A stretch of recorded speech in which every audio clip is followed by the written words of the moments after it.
السلام علیکم ورحمۃ اللہ وبرکاتہ۔ پیارے دوستو، آپ سے مخاطب آپ کا میزبان قاری محمد اشرف غوری۔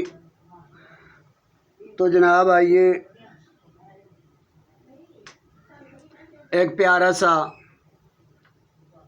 قصہ، بہت فائدہ مند، بہت قیمتی، بہت انمول آپ کی پیش نظر ہے۔ امید ہے کہ آپ کو فائدہ دے گا انشاءاللہ، اور آپ اس کو ذوق سے سنیں گے۔ یہ اچھی اچھی باتیں سنا کریں، فضول باتوں سے گریز کریں جو آپ کو دنیا اور آخرت میں فائدہ دے۔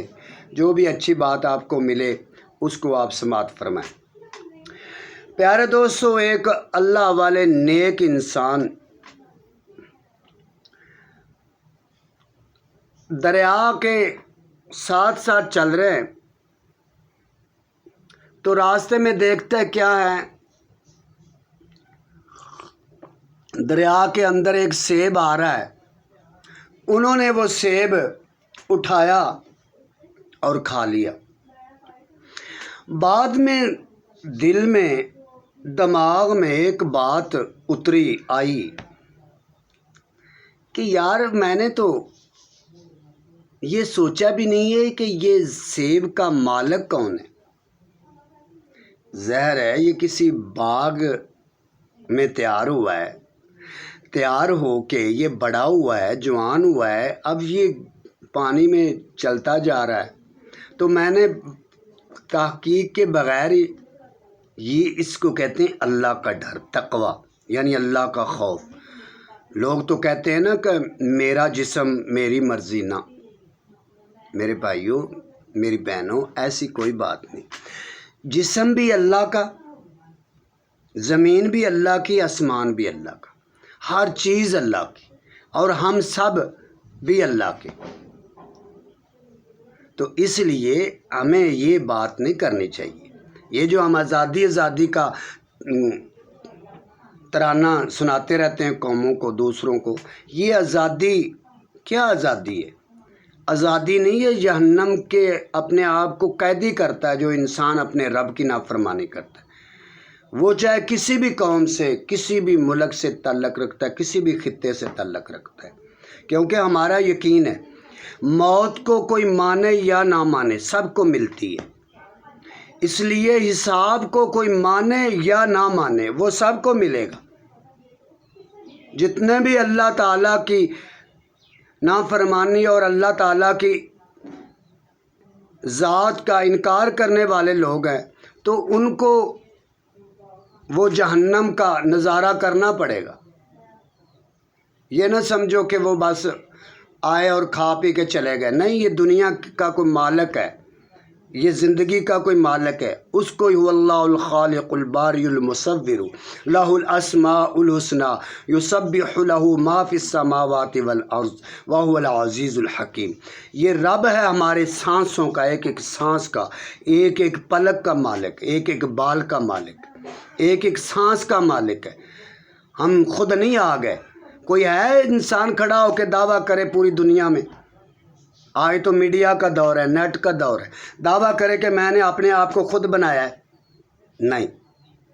اور یہ بھی آپ جانتے کہ سوئی بھی خود بخود نہیں بنتی، بلکہ سوئی کو بھی کوئی بنانے والا انجینئر، کاریگر ہوتا ہے۔ تو اتنی بڑی خلقت کیسے خود بن گئی؟ تو اللہ تبارک و تعالیٰ کے انسان، تو اس لیے میں اپنے پیارے دوستوں، کسی وقت بہنیں بھائی جذبات میں آ کے باتیں کرتے نہیں، عاجزی، ٹھنڈ رکھو۔ میرے بھائی محمد اسلم صاحب میرے ساتھ ہی پڑھتے تھے، تو بس نامکمل چل سکے کیونکہ سختی آرا آدمی تو نہیں نا برداشت کرتا ہے۔ علم کے راستے میں چلنا اتنا آسان ہوتا تو ہر آدمی عالم ہوتا۔ علم کے راستے میں بڑے بڑے جو ہے نا طوفان آتے ہیں مشکلات کے، ان کو برداشت کرنا پڑتا ہے۔ تو وہ کہتے ہیں دنیا تے آیا تے ٹک رہے، یعنی میں کہنے کا مقصد بھائی اسلم کا یہ ہوتا ہے، ان کی بات مجھے، محمد اسلم عرف پاشا مجھ سے چھوٹے میرے بھائی، تو وہ کہتے ہیں کہ دنیا کو بچہ تنگ کر رہا ہے نا، بھتیجا یا کوئی بھتیجی یا کوئی اس کی اولاد میں سے، اندازہ دنیا تے آیا تے ٹک رہے، یعنی مراد یہ وے کہ جو دنیا تے آیا ہے تے ٹھنڈ رکھ، اپنے آپ نو کنٹرول چ رکھ، کسی نو تکلیف نہ دے، یہ زندگی ایک دفعہ ملی ہے، اس نو اچھا گزارو۔ تو پیارے دوستو، اس بزرگ نے دیکھا کہ یار میں سوچتا ہوں کہ کیا کروں، اب وہ سوچنے لگ گیا۔ اب اس نے سوچا کہ جس طرف سے پانی آ رہا ہے نا، اس پر بھی میں اب آپ کو واقعہ سناؤں گا، الٹا چلنے والی جو ہوتی ہیں نا ان کا بھی آپ کو ذکر خیر کروں گا انشاءاللہ، اس میں بھی آپ کے لیے بہتری ہوگی۔ تو پیارے دوستو، اس نے چلنا شروع کر دیا۔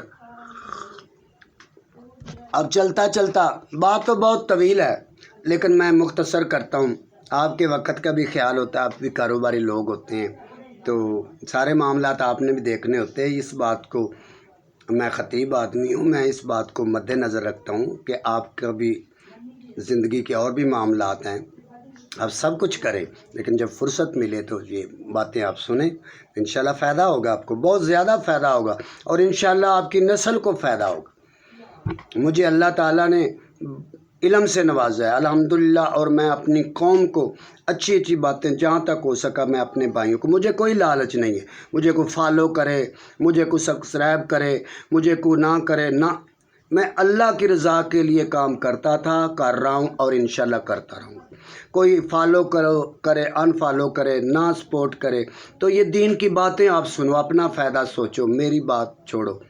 تو پیارے دوستو، اس دوست نے واپس جانا بزرگ نے شروع کیا، ایک گھر میں گیا، مختصر بات یہ ہے، گھر میں گیا، اس نے باغ والے کو پوچھا کہ یہ باغ آپ کا؟ اس نے کہا جی۔ اس نے کہا یہ سیب آپ کا گرا تھا، میں نے کھا لیا، میں اس کی تلافی چاہتا ہوں، اس کی قیمت۔ اس نے کہا کہ اس کی قیمت میں تجھے معاف نہیں کروں گا، آپ نے میری بیٹی سے نکاح کرنا۔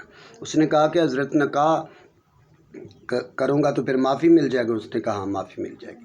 اس نے کہا نکاح کی شرط کیا ہے؟ اس نے کہا میری بیٹی اندھی ہے، لولی ہے، لنگڑی ہے۔ اس نے، جو اللہ سے ڈرتے ہیں نا وہ ہر اللہ کی رضا کے لیے اپنی جان جہان قربان کر دیتے ہیں، اس کے دل میں خوف تھا، خوف اس کو کہتے ہیں، اللہ کا ڈر۔ تو اس نے کہا جناب مجھے سودا، مجھے یہ معاہدہ منظور ہے، یہ ڈیل منظور ہے۔ تو جب نکاح ہو گیا، نکاح کے بعد اپنی زوجہ کے پاس گیا تو بات چیت کے لیے جو سنت ہے، یہ اس میں کوئی عیب نہیں ہے، اس میں کوئی شرم کی بات نہیں ہے، اللہ تعالیٰ نے انسانوں کے لیے معاملات رکھے ہیں۔ تو وظیفہ زوجیت کے لیے وہ اپنے زوجہ کے پاس گیا تو اس نے دیکھا وہ تو بڑی صحت مند ہے، ہاتھ بھی صحیح ہیں، پاؤں بھی صحیح ہیں، آنکھوں سے بھی دیکھ رہی ہے، بڑی اللہ تعالیٰ نے اس کو حسن و جمال دیا ہوا۔ تو وہ ڈر کے گھبرا کے پیچھے بھاگا۔ اس نے کہا کہ یہ تو میری بیوی نہیں ہے، یہ تو کوئی غیر محرم عورت ہے۔ اس نے آ کر والد اپنے سسر جی کو پوچھا کہ وہ لڑکی تو ہے ہی نہیں جو آپ نے جس کا میرے ساتھ معاہدہ کیا ہے۔ اس نے کہا وہی لڑکی ہے، صرف میں نے آپ کو ذرا دیکھنا تھا۔ تو میری بیٹی نے کسی غیر محرم آدمی کو نہیں دیکھا، آنکھیں اس کی غیر محرم کی طرف بھی دیکھنا یہ گناہ ہوتا ہے۔ تو میری بیٹی نے کوئی گناہ نہیں کیا ان ہاتھوں سے، اور میری بیٹی کسی گناہ کے راستے پہ چل کے کبھی نہیں گئی، اس لیے میں نے اس کو اندھا بھی کہا ہے، لولا بھی کہا ہے، لنگڑا بھی کہا ہے، تو میری بیٹی صحیح ہے۔ تو اس مائیں جو جب نیک ہوتی ہیں نا تو اولاد ولی پیدا ہوتے ہیں، اللہ کے دوست پیدا ہوتے ہیں۔ اس لیے میں تمام خواتین سے گزارش کروں گا کہ اپنے نیکیوں میں اضافہ کریں اور اپنے کردار کو اچھے سے اچھا کریں۔ اللہ تعالیٰ مجھے اور آپ کو نیک اعمال کی توفیق عطا فرمائے۔